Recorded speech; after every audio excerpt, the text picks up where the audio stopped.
Bonjour, je m'appelle Clément Métivier, j'ai 23 ans, je fais partie d'une ONG qui s'appelle Climates, qui est un laboratoire d'action et d'idées internationales qui vise à promouvoir les solutions innovantes face au changement climatique.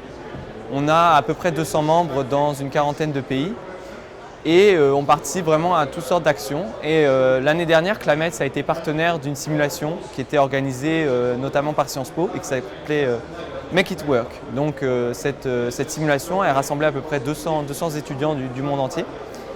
Elle a vraiment été innovante sur plusieurs aspects, notamment sur le fait que les acteurs qui étaient dans cette simulation n'étaient pas seulement des États, mais étaient aussi des acteurs non étatiques et non humains. Donc on avait par exemple les océans qui étaient représentés, le Sahara, les espèces en danger.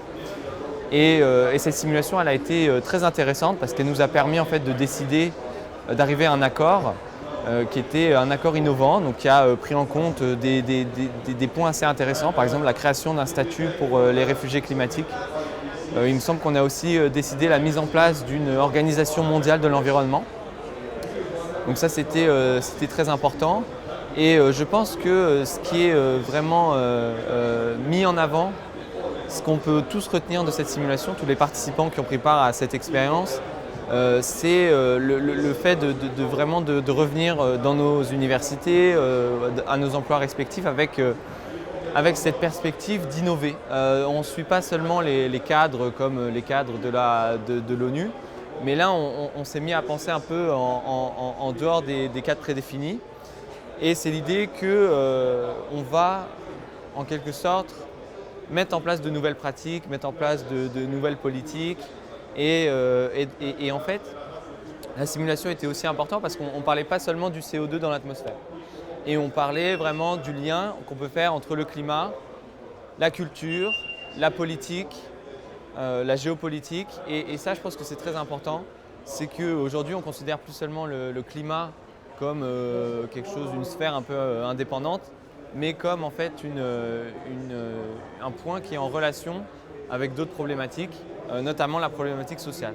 Donc ce qu'on a fait dans cette simulation, c'était vraiment de se dire que le climat, c'est une problématique sociale. On avait des représentants des ONG qui étaient là, donc il y avait des revendications, il y avait des points de vue à faire respecter. Et ça, je pense du coup que c'est intéressant et qu'aujourd'hui, on cherche à faire des liens entre le climat, la politique, les problématiques sociales. Et ça, c'est vraiment un point qui est décisif pour ce qu'on va mettre en place dans l'accord de Paris cette année et aussi dans le futur. De vraiment considérer les choses de manière un peu interdépendante et de se dire que voilà, le climat, c'est pas seulement l'environnement, c'est pas seulement les ours polaires, c'est pas seulement le taux de carbone le taux de CO2 dans l'atmosphère, qui sont certes des points importants, mais qui ne font pas tout.